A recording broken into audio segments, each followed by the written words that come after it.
Greetings. Today is September 1st, 2021. My name is Christopher Hoster, and I'm the founder and executive director of Opus One Berks Chamber Choir. It's my pleasure to welcome you to the second season of Opus One's podcast entitled OCTAVO, which airs on the first of the month. The podcast will cover pertinent topics related to the world of choral music and focus on issues that are affecting our artistic community. We will highlight important events taking place throughout Berks County and spotlight people and organizations who are having an impact. Each podcast will have a main theme and will feature guests with knowledge in that particular area. Joining me today is Scott Tice, and Debbie has been visiting Maine and is also dealing with puppy and grandson issues, so she's off for this podcast. So thanks for joining me again, Scott. You're welcome. Our first podcast back in March, all the way back in March, it feels like a lifetime ago, was entitled Impact of COVID-19 on the Arts. And we interviewed representatives from Berks Arts and Reading Musical Foundation. And we discussed how local music organizations and music students were coping with the pandemic, also music teachers and music students. We also discussed what long-term implications COVID might have on the artistic community in and around the Reading area. Today, we revisit that topic. The New York Times is reporting that in the last week, the US daily average for COVID-19 hospitalizations now exceeds 100,000. That's higher than any previous surge except for last winter, which was before most Americans were eligible to receive the vaccine. This is an increase of nearly 500% in just the past 2 months. Deaths have risen to more than 1,000 a day.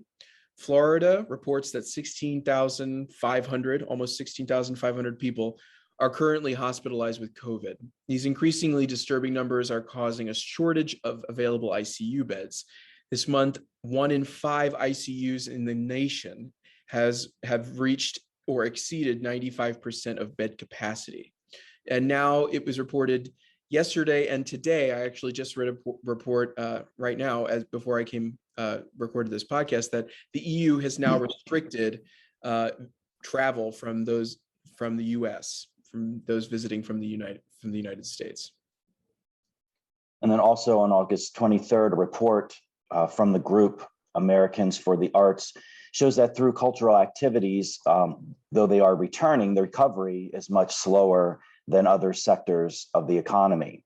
The 1.3 million job loss in the arts industry, which is a decline of 53%, have contributed to an average job loss in nonprofit or art organizations, more than 4 times the average of all nonprofits. Now, this report also showed a loss of $557 billion in ticketed admissions to art events. However, there is a glimmer of hope. The same report also showed that the percent of arts attendees has risen 17% since April, with an additional 72% expecting to do so before or by January 2022. So later in the show, we'll be joined again by reps from the Berks Arts and RMF for an update on the situation and what's happening in our own backyard. But first, let's turn to something a little bit more joyful.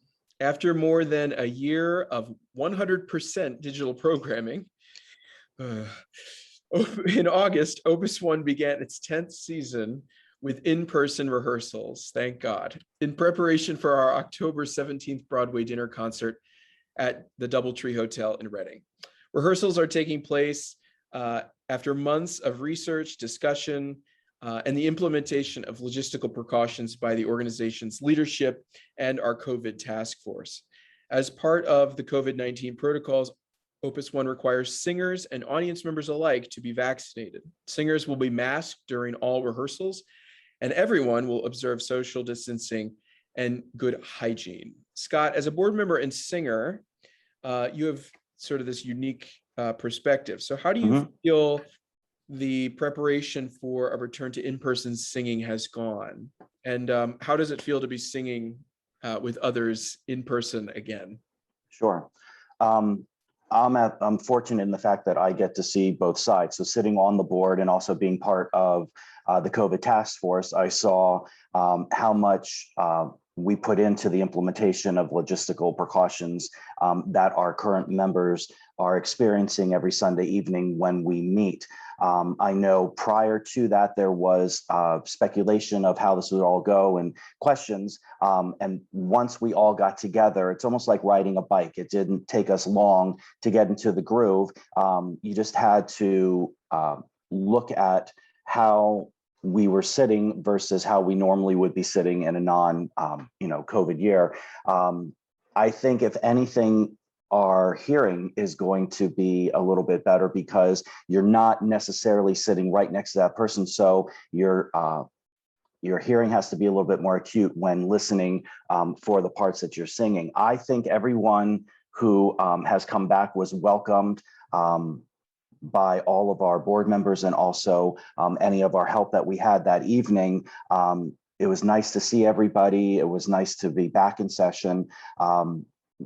I certainly felt safe. I think everyone else, we felt safe. And it was just nice to just sit into an area and look at people's faces, even though they had masks on. And when we first started singing the very first piece that you brought out and conducted with us, it just sent chills down my spine, and I'm sure it sent chills down other spine because it was a very long process for us to get to that point, but was well worth it with all the precautions that we took place. Anyone that I had talked to since we had started practicing, nobody has said anything that they feel unsafe. They feel that everything that we have put in place is going to not only benefit us as singers, but also anybody who comes out to attend any of our concerts as well. That's great. I mean, I can also just say, just as the conductor, just standing in front of the group and having actual voices in front of me, it was almost a surreal experience again, but a very exciting one. So let's just talk for a second about what's in store for Opus One's 10th season. I can't believe that it's 10 years that we've been together and doing this and bringing music to Berks County, but it's 10 years. So our first concert, like I said, is the Broadway dinner concert at Doubletree Hotel. That's going to be on October 17th, Sunday, October 17th at 5 p.m. The tickets are $60. That includes a meal of your choice. I think there's 3 options that we have available. And the purchase deadline for those tickets is October 8th. So that will be our first in-person event in over a year and a half. Maria Demore and Jonathan Reinhold will be singing the solos or a big portion of the solos in that concert. There are headliners for the event. The next concert is on Sunday, December 12th at St. John's Baptist de La Salle in Shillington. That concert's entitled Christmas in Paris. And the highlight of the concert will be Saint-Saëns' Christmas Oratorio, the Oratorio de Noël. And food donations will be collected at that concert for Helping Harvest. That concert will also be accessible online from December 16th through January 9th. And you can find information about that on our website. In the new year, we have 2 main events, 2 main concerts, choral concerts. The first is on Sunday, March 27th at 4 p.m. at Nativity Lutheran Church. That's an echo concert. Our select ensemble will be performing a concert entitled From the Shadows. And that event will be works that come from the German Baroque period, the early Baroque period, music of Heinrich Schultz and Schein. That will also be accessible online from April 3rd to April 24th. The last concert of the season will take place on Sunday, May 15th at 4 p.m. at St. John's Baptist de La Salle. That concert will be entitled A Celebration of Rafan Williams. It's 150 years from his birthday. So what makes that concert extremely cool and interesting is that we will be doing the American premiere of a work from 1899. It was rediscovered in 2011, but wasn't performed in America. And that work's entitled The Garden of Proserpine. But the whole concert will be music of Rafan Williams. Other pieces include the 5 mystical songs with Marcus Deloche, the baritone, singing the baritone part in that collection, and also the 6 choral songs in times of war. That concert will also be available online May 22nd through June 12th. Other than that, we have monthly masterclasses, something that we've started during the virtual season last year. Those will continue, this time in person and online. Check the listing for those on our website, www.opusoneChamberChoir.com/monthly masterclasses. Those take place each month. There's going to be one each month, and those are led by leaders in different music fields, such as pedagogy, technique, diction, Alexander technique, things like that. We have this podcast, which you're listening to right now, so I won't tell you about Opus One OCTAVO, but we also will do a solo recital, one of our modern salons, in the spring on Sunday, February 13th at 4 p.m. And that's going to be at Nativity Lutheran Church. It's a free recital. We do ask for a $10 donation, but Opus One singers will and performers, instrumentalists, will wow you, I'm sure, at that concert. Classical, Broadway, jazz, traditional. It's all game for that concert. So come and hear your favorite Opus One musician. That's our season 10. So please go online to our website, www.opus1chamberchoir.com/season 10, season X, for our events.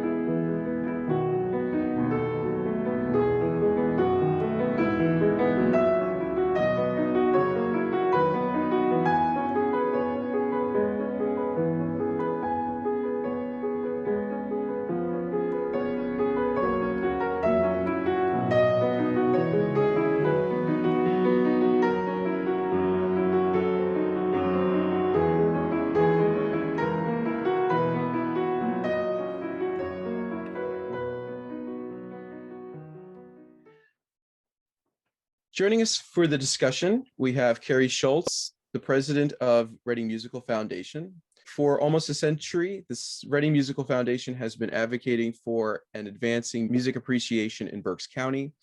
Annually, the foundation provides over $200,000 in funding to community grants, arts programs, and about $100,000 in scholarship money to local music students. And also joining us, I'm excited to say, is Justin Heimbecker. He's the new executive director of Berks Arts. Since 1969, Berks Arts' mission has been to inspire, engage, and unite our community through arts, education, collaboration, and presentation. Each year, Berks Arts presents multiple community music festivals, including Berks Jazz Fest.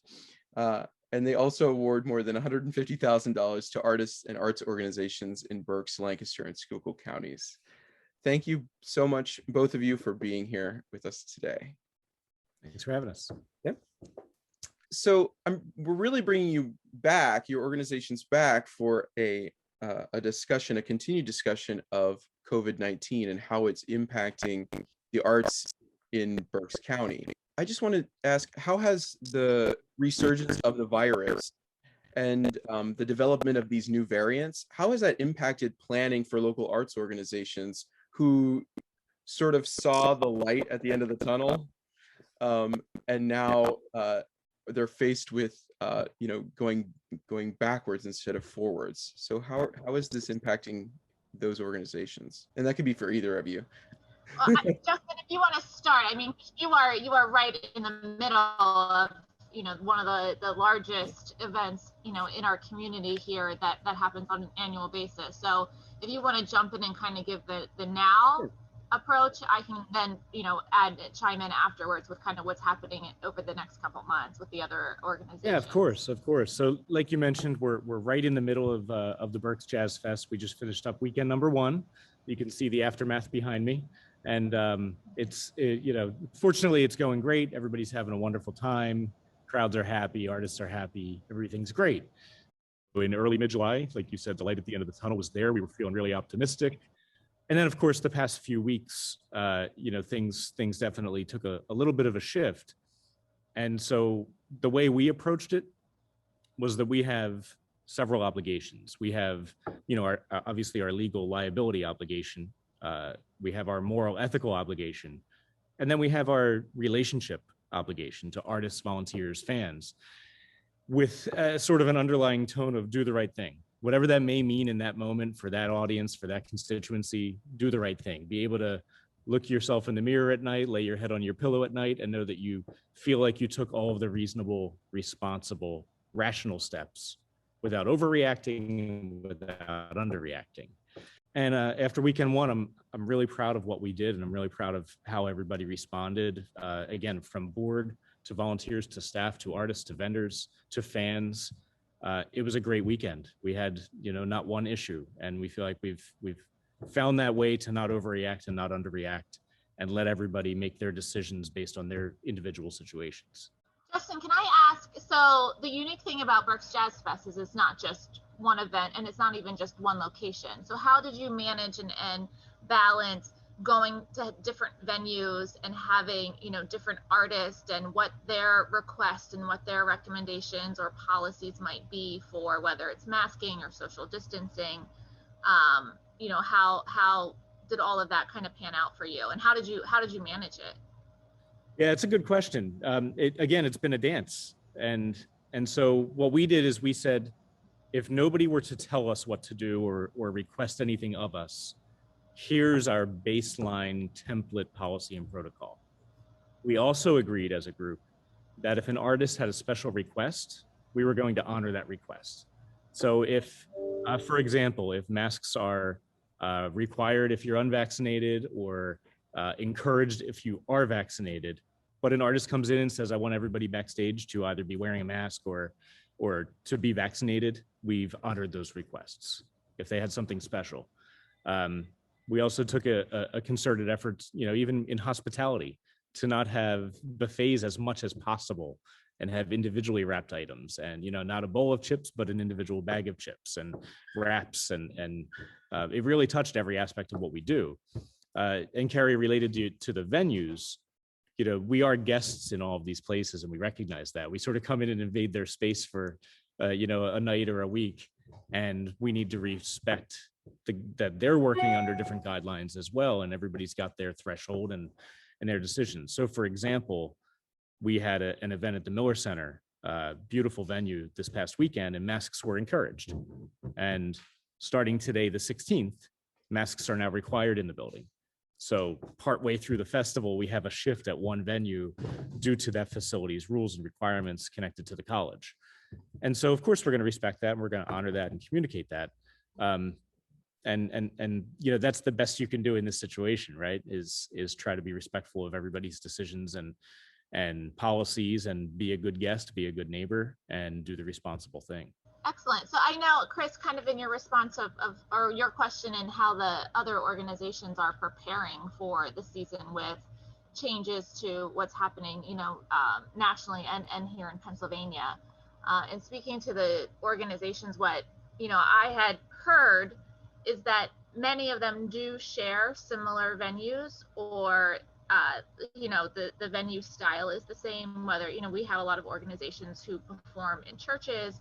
We have, a lot of organizations that perform at WCR Center for the Arts, Miller Center for the Arts. And up until, basically a couple days ago, right, many of them had very similar policies in place when it came to masking and social distancing. And we were seeing that the organizations were very much, in tune with what Justin has been doing with Berks Jazz Fest, where they have their baseline policies, but then they're, following the venue policies as well. A lot of organizations have mandated vaccines for their musicians in order to perform as part of the group, as well as, staff and people who might assist with the productions. But what we have also seen the organizations prepare for starting last year was that if changes needed to be made throughout the season, they were ready to do that. So they planned, their music programming that they put in place. they could do it with a 60-piece or a 35-piece ensemble. So that way they're hoping to have 60 musicians on the stage, but if they have to limit that because of social distancing, they can still perform the same piece just with fewer people on the stage. We're also seeing a lot of organizations continue to do some sort of live streaming option or recording the piece, planning to share it later. And the reason for that is twofold. We're seeing them do that because they know that there might be people who are still not comfortable coming to that kind of setting, and they want to make sure that they're able to provide access to their concerts. And then also, if anything were to change, they're prepared to, still be able to get that music out to the masses, even if they can't have, a full concert or any kind of concert with, the public there, which a lot of organizations have been doing over the last year. Have there been protocols by other organizations specifically about concert attendance, or is it just really regulating, vaccines, mandating vaccines for performers? That's what I've been hearing.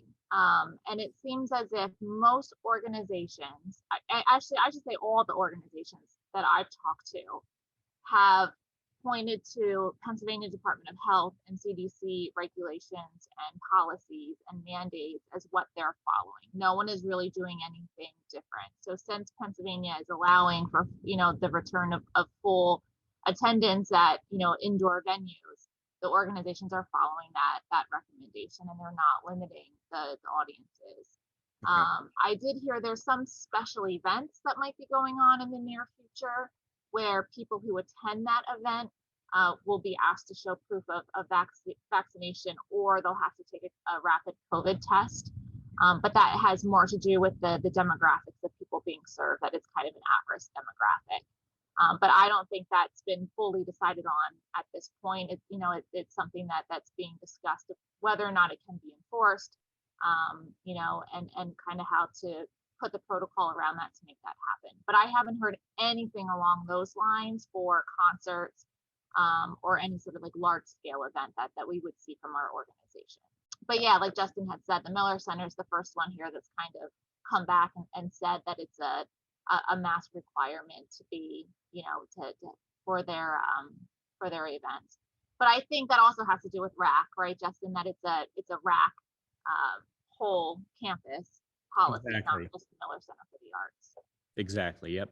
So, but I know, like for us, at RMF, it's kind of being this collective advocate for music appreciation. What we're hoping to see is not have drastic differences between organizations and venues, between what's allowed and what's expected. I mean, we want everyone to feel comfortable returning to live music.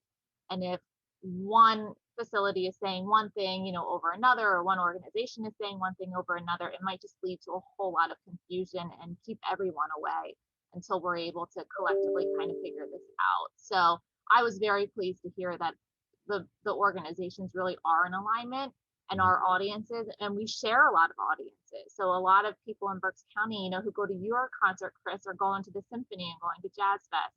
And it's not going to be that different weekend to weekend, venue to venue, organization to organization.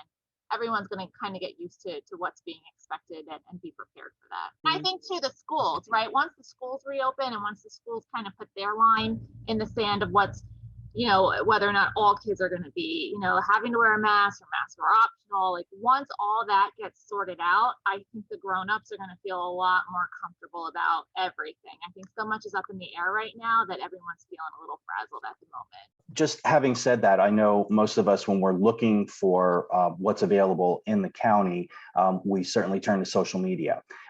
Many organizations such as Jazz Fest, you can easily go on and see what is coming up as far as the performances. Do you find that all of the social media that is on there for this particular area addresses the protocol as far as how they are going to come into the venue, other than just saying this is when the concert is, and then once they show up, they get a feel for the atmosphere that they're going to be sitting and participating in? I can probably jump in, a little bit, because we've been dealing with this in real time with the Jazz Fest, present right now. We, as far as our messaging and trying to make sure that we don't create confusion, we made the decision to push everything to our website so that if there were updates and changes, it was always being updated and changed and directed to that URL, because there was always the risk if somebody had a screenshot of an old outdated policy on Facebook or Instagram, that they would show up and say, well, this is what you said, here it is in my phone.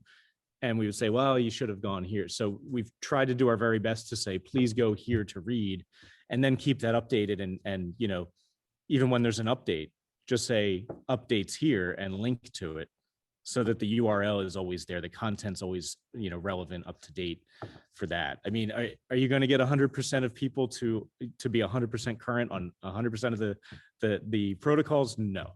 And that's why you have customer service as best you can, and you try to be human as best you can, and be reasonable. But we made that specific effort to try to avoid confusion.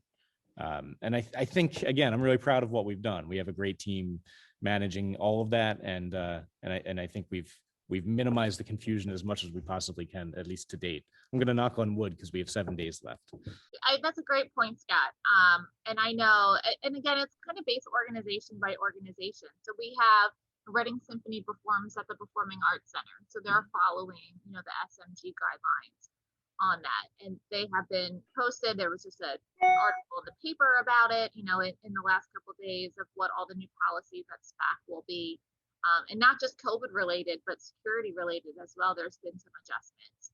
But then we have other organizations like Opus One and Berks Symphonietta that over the next couple of months, they're going to be in multiple venues. So they're kind of, I would imagine they'll take an approach very similar to what you saw with Berks Jazz Fest, where it's all being funneled to one place, rather than, trying to keep everyone or make one rule right now, knowing that there's multiple venues involved. So there's just too many pieces moving around for them to make any sort of final and formal announcement of what is and what isn't for 3 months from now. Right. So I think those are all good points and great points. But what the summation really is everything's sort of up in the air. That's the answer. And that's the answer for everything right now. And I totally get it. And that's the world we're living in. What are expectations really moving forward?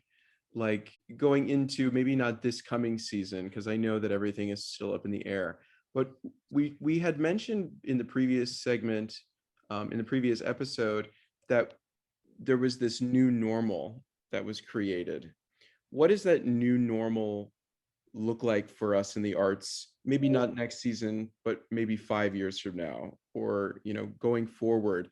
What policies do you think that we're putting in place now are going to have a lasting impact on the arts? And even for, you had mentioned music students in schools. What do you think these things that we're doing now, these actions that we're taking now, what implications do you think they will have for future arts musicians in schools and for artists in public? I will take the music question. And again, I think it's so hard to speak to any of this, right? Because we just don't know. And in a perfect world, there is somewhat of a quote unquote return to normal, where we have hundreds of kids, doing concerts on one stage together. But I think if anything, it's not so much a policy, but it's more of this. We always talk about the skills of musicians are the skills of life, right? But, as you build your skills to become a musician, you are learning things that will make you successful in any field at all. And certainly musicians have had to be adaptable over this last year. And we've had to, be able to say, okay, well, this was the plan. It's not going to quite work like that. What do we need to do to tweak it so we can still get our craft and our art out there? So for music students, if they're able to learn that skill in 4th grade and carry it through to 12th grade, imagine how much more advanced they're going to be over their peers when they head off into college, into the real world, and to whatever their future holds for them, whether it's music related or not. And I think, we're also seeing creative people are, go into the arts. And so the music teachers in this community are some of the most creative people I know. And they've been able to adjust their programs and tweak their programs so the kids are still able to learn. We've had teachers learn, or we've had teachers teach first year instrumental lessons over Zoom. I mean, just imagine that. Imagine trying to show, how you hold and the fingering on a flute when it's the mirror image, whether Zoom to Zoom, but they figured it out. They did it, and Chris, certainly your work with singing, and having the computer interfere with one true voice to the next true voice. So again, I can't speak to what policies are going to be created, when it comes to public education, around all of this. But I do know whatever policies are created, our kids and our teachers are going to figure it out. And we're going to be able to make sure that, kids in our community, kids across Pennsylvania still have access to high quality, high level music classes. Yeah, Carrie, those are excellent points. And one word that was in my mind that you just said was the word access. And I think what the past year and a half has done is it's raised our collective awareness of access issues and also access opportunities. For example, when you require everybody to go to Zoom, it means that family has to have a device and the capability to get into Zoom. And they might need a space for learning in their home, which some families have and some may not. And, for a quiet place to actually focus and learn. And I think this past year and a half has made us very sensitive and aware of the fact that everybody that comes into that classroom or into that group is coming from a different background and a different set of circumstances and a different environment. And so on one side, the technology piece provides so much ability and opportunity if we do our due diligence to provide that access and make sure that no one's left behind in that process. Because how much great art and music have we been exposed to in the past year and a half for free, just by putting it up on the TV anywhere in the world, that normally you would have to get there in person or pay a big price for that ticket. So it's been there for those of us who have that access, and we have to make sure that we increase that access anywhere we can. And then I think on the flip side, there's nothing like being in the room. And I have, and I think a lot of us have, a newfound appreciation that maybe we've taken for granted for our entire lives of being in the room and experiencing that energy. I was a part of, pieces of 20 or 25 concerts this weekend. And it's just remarkable to be in the room, feeling the energy, hearing those sounds, smelling the smells, you name it. And there's nothing like it, and nothing can replace that. So I think there's two sides of this coin where the technology can provide so much, and we have to be careful that we don't make that a division and a barrier, an exclusive thing, and also newfound appreciation for being together. So I think if we can navigate those two things at the same time, the future becomes bright. And like Carrie said, with policies, I don't know, will people wear masks forever in some environments? Maybe. Airports, trains, possibly. Concerts, possibly. But I think it's just raised our awareness in some areas where maybe we had become blind or numb to the things that existed. So I'm excited. And I think too, on the musician side of it, if we all had a magic wand and could, quote unquote, fix some problems, I think this last 18 months has been so hard on our working artists, our working musicians. And we've come to realize just how much we depend on them, not just for entertainment value, but for so much more in our lives. And if something like this pandemic, puts fear in people's minds of choosing music or choosing art as a profession, collectively as a community, what can we do to make sure that we're not losing really good artists to fields where they're not going to get that personal satisfaction, they're not going to be able to share their gifts with other people. So what can we put in place to make sure that if the bottom would fall out again, that we're not losing so many people and that we're not hurting so many people like what we've seen over the last 18 months. So and I have some concerns now, and maybe Justin, you see it, where musicians who are now able to get back to work they're burning both ends. They're going Friday, Saturday, Sunday, and then they're teaching during the week, and they're not giving themselves any break because they're so scared that if they're going to lose work again, they're trying to make sure that they're prepared. And so it's you don't want to see musicians living a life like that. Everyone deserves to have that work-life balance. So I would love to see some policy, public policy put in place that protects some of our working musicians and working artists. Totally agree. Well, that's great. Everything you said was fantastic. Justin, the future is bright is what I got from that. That was a nice little quote.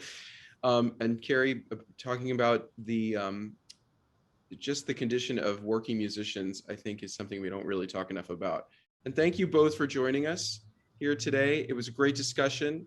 I hope we can have more discussions just like this on another topic that doesn't involve COVID-19. It'd be great to have you back and talk about something else other than COVID-19, okay? So thank you both for joining us. Thank you. Thank you. Thanks.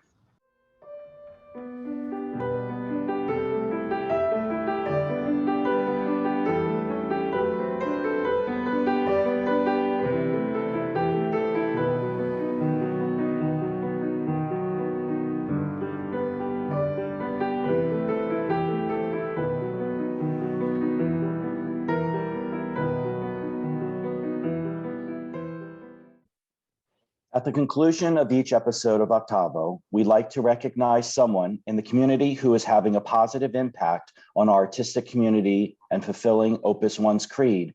Together, we can make Reading sing. Since today's episode focuses on COVID-19's effect on the arts, we are happy to welcome Wes Cipolla from Berks Weekly, an independent, locally owned digital newspaper in Reading. Wes covers local news, business, and culture. He has recently written articles about the Reading Symphony, Reading Theater projects, and Berks Sinfonetta. Greetings, Wes. Thank you for coming on today, I should say. Thank you so much for having me. Just going to start right off by asking you just a couple of questions here. First and foremost, please tell us a little bit about your role at Berks Weekly and a little bit more about the digital newspaper. This is strange because usually I'm the one who's asking the questions. I'm a freelance journalist who writes for a handful of local publications, including Berks Weekly. And ever since the tragic departure of Susan L. Pena from the Reading Eagle, there have been no music reviews here in Berks County. And that's sad because I feel like someone needs to get the word out that these incredible arts organizations exist. And as a reviewer and critic, I believe that my reviews of the concerts have to be as transformative and thoughtful and as entertaining as the concerts themselves. I want to give you the experience of the concert through the eyes of someone who hopefully is observant of everything that they're seeing and hearing. Very good. Of course, the times that we're currently living in with all of our events trying to get back up into running some type of normal, what precautions have you witnessed with any of the productions that you have attended? Have the protocols been followed, or have they been enforced? Do they even find themselves effective? What more could be done? I feel like they're doing everything that's possible. Right now, what I'm seeing is masks and social distancing, and I have no problem with that. I mean, as long as we are finally back together in person, seeing live music being performed, often in a beautiful or historic venue somewhere in the county, I'm happy. I'm fine with doing anything that it takes in order to get us all back in person. And clearly, so are the arts organizations and musical groups here in Berks. Now, having said that, in your opinion, is the face of the mounting numbers of cases that are increasing and hospitalizations and the deaths that we're hearing about currently, do you think audience members, are they ready to return to in-person events? Judging by the attendance at the Berks Sinfonetta concert last week, I believe that they are absolutely. When the Reading Symphony Orchestra opened again in May with their first in-person concert since March of 2020, there were, I think, as many people in there as there could be given the limited capacity of the time. People are ready to go back to in-person music. And they have no problem with wearing masks or social distancing if that's what's necessary to accomplish that. Now, since the changing of the guard at the Reading Eagle, Berks has been without major coverage on artistic events, as you had said in the beginning, for like promotions of concerts, reviews, and et cetera. which were considered vital and now have been sorely missed. Do you know if Berks Weekly is committed to taking up the mantle? I think that they absolutely are. It is an independently run digital news service, as you said, and my relationship with them as a freelance writer is simple. I write reviews and then they're published on the website. I like that now, thanks to the internet, anyone who has an opinion about arts or anything really can set up an independent blog and post what they think. You don't need a newspaper anymore. And as tragic as that may be for the institution like the Reading Eagle, it feels good to finally bring something as significant as the art of reviewing music back to this county. Mm-hmm. How do you go about choosing what events to go to? Because certainly as we start opening back up again, there are going to be more and more and more events. And so far, just being yourself, being one person, how are you going to get around to these events? Are you going to have, do you see down the line that you'll have more people helping you? And I'm assuming that we can access this content on Berks Weekly. If you could just talk a little bit about how we can access that material, or somebody can get in contact with you about something that may not be on site for people to see. Oh, absolutely. All you have to do to see my work is to go to berksweekly.com and search my name, Wes Cipolla, WESCIPOLLA. And that's also my email address. If you want to contact me, it's wescipolla@gmail.com. I love classical music and I always have. So I'm focused on classical music. And the thing about classical music here in Reading and the Berks County area, it's kind of like that Monty Python sketch with the Judean People's Front and People's Front of Judea. There's so many different music groups, and sometimes they have similar names that it can get confusing. You have the Reading Symphony Orchestra, the Reading Choral Society, Opus One Berks Chamber Choir, the Berks Sinfonietta, the Reading Pops, the Reading Philharmonic, the Reading Theater Project, the Reading Civic Theater / Civic Opera, Berks Opera Company. I could go on. And I'm just interested not only in classical music, but also live theater and anything that's really avant-garde and unusual. What I love about the music groups and arts groups in Berks County is that they aren't afraid to challenge the Berks County audience. They're not afraid to perform sort of out there classical pieces by living composers, things that are beyond the old war horses, Mozart, Beethoven, etc.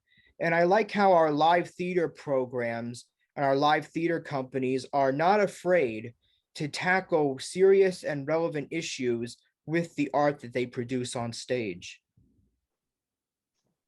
Christopher, did you have anything else that you would like to add? No, I think you guys covered it really nicely. That was great. I love just listening. It was wonderful.